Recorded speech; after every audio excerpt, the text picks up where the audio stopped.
안녕하세요. 우주루줄게입니다. 여름은 계속 비가 왔고요. 여러분들도 아마 관측 많이 못 하셨을 겁니다. 그리고 또 관측하려고 준비를 하시는데 계속 비가 오니까 구매하시는 거를 늦추신 분들도 있습니다. 그리고 제가 예전에 가성비 망원경을 소개를 시켜 드렸었는데 코동형 와이파이 버전이죠. 코스모스 90 GT 와이파이인가요? 네. 그걸 말씀드렸는데 지금 가격이 거의 한 80만원, 거의 한 배 반에서 거의 두 배, 40만원대에서 거의 80만원까지 올라갔습니다. 그래서 이게 단종되는 것 같은데, 그러면 여러분들의 정보에서는 어떤 거를 뭐 구매할 수 있을까, 이거는 안 될 것 같은데, 그런 생각을 하실 것 같아서, 그러면 가장 얘와 비슷한 망원경이 뭐가 있을까 해서 오늘 망원경 하나를 소개시켜 드리려고 합니다. 그 망원경 회사 중에 지금 제가 가지고 있는 이 10만원 망원경, 이 트래블스코프도 셀레스트론이라는 회사의 제품이고요. 그리고 제 큰 망원경, 이 10인치 반사도 셀레스트론 제품입니다. 네, 셀레스트론만큼 그 유명한 회사 중에 미드라는 회사가 있습니다. 그 미드라는 회사에서 나오는 그 제품들 중에서 스타 내비게이터, 스타 내비게이터라는 시리즈가 있습니다. 이 스타 내비게이터는 90 모델이 있고요. 그 다음 102, 130 모델이 직구로 해서 지금 구매를 할 수 있는데, 130은 구경이 좀 크죠. 130 정도 되는 모델은 반사망원경입니다. 근데 반사망원경은 가운데 이제 그 사경이 있다 보니까 이 사경이 막혀 있는 부분에 어떤 빛의 손실 이런 것들 감안했을 때는 102 정도가 좀 적당하지 않을까 라는 생각이 들어서 제가 102 모델로만 좀 설명을 드리도록 하겠습니다. 우선은 그 밑에 그 모델들, 시리즈 모델들 딱 보면은 밑에 다리는 똑같습니다.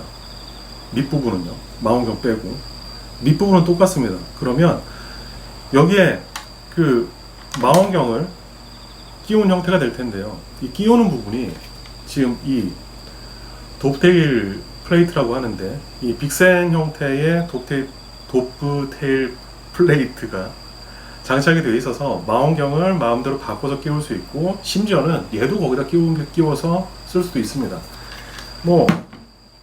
이렇게 도프테일 플레이트를 따로 팔기도 하고요. 망원경에 고정해서 쓰기도 합니다. 그리고 이 큰 망원경도 지금 보시면 이쪽에 도프테일 플레이트로 고정하게끔 되어 있습니다. 이렇게 호환해서 쓸 수 있으니까 이런 그 공통적인 플레이트 형태로 되어 있는 망원경 구매하시는 게 좋고요. 그리고 무게 밸런스를 맞춘다거나 뒤에 카메라를 달 때에도 이게 길면 카메라가 뒤에 있으면 무겁죠. 그럼 약간 당겨가지고 조절해서 맞춰주면 이 움직임이나 이런 부분들이 굉장히 원활합니다. 그래서 이건 짧지만 얘는 길게 해서 그렇게 장착해서 코동을 쓰시는 분들도 보면은 이 플레이트를 사서 또 긴 걸 다셔가지고 뒤에 카메라 달아서 이제 밸런스를 맞추는 분들도 있고요. 어떤 분은 이게 따로 구하기도 그러니까 여기만큼 앞에다가 큐처럼 그 경통 앞쪽에다 뭘 붙이는 분들도 계십니다. 네, 무게 밸런스를 맞추려고요. 셀레스트론에서는 비슷한 모델이 좀 있습니다. 그래서 그 넥스스타라는 시리즈가 있는데, 넥스스타는 그 코동하고 비슷하게 한쪽에 위치해서 밑에 다리가 있고 리모컨이 있습니다. 그런데 경통 자체가 굉장히 좀 짧게 되어 있는 그 카세그레인 방식이라는 경통으로 되어 있고요. 그래서 이 카세그레인 방식의 경통에 아까 말씀드린 그런 밑에 마운트로 되어 있기 때문에 굉장히 좀 컴팩트하게 쓸 수도 있고요. 그 다음에 4인치 모델은 좀 너무 집광력이 떨어지고 6인치 이상 되는 모델로 해서 관측하시기 굉장히 편하고 이동성도 굉장히 좋은 편입니다. 자, 잠깐 좀 벗어나긴 했지만 102 모델 스펙을 한번 보겠습니다. 구경은 아까 말씀드린 것처럼 102mm고요. 그 다음에 초점 거리는 660mm로 망원경 자체는 좀 짧은 편입니다. 구경에 비해서는 좀 짧은 편이고요. 그러니까 F가 6.5 정도 되니까요. 그리고 좋은 거는 저반 렌즈가 프레슬 렌즈입니다. 근데 슈퍼 프레슬이라고 되어 있는데 앞에 슈퍼가 왜 붙었는지는 저도 뭐 거기까지는 아직 못 봤습니다. 네. 뭐 나오면 제가 그 검색해서 뭔가 찾으면 또 말씀드리겠습니다. 660mm를 그 아이피스가 이제 26mm가 있고요. 그 다음에 9.7mm가 있는데 이거를 660을 26과 9.7로 나누면 25배, 네, 25배의 망원경이 되고요. 그 다음에 9.7mm면 73배, 네, 102mm의 구경인데 73배라고 하면 적정 배율보다는 조금 낮은 뭐 그 정도로 볼 수 있는 망원경이라고 볼 수 있습니다.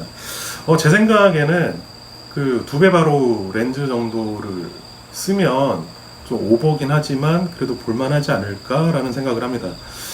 왜냐하면 우리가 보통 보면은 망원경의 이제 구경만큼을 그 적정 배율이라고 얘기를 하는데 뭐 조금 오버해서 1.5, 그 다음에 아주 좋은 망원경은 2배까지도 오버해서 보기는 합니다만 그 분해는, 그러니까 샤프한 이런 부분들이 굉장히 떨어지기 때문에 1.5 정도까지는 보통 오버해서 쓴다, 뭐 그 정도 보시면 될 것 같습니다.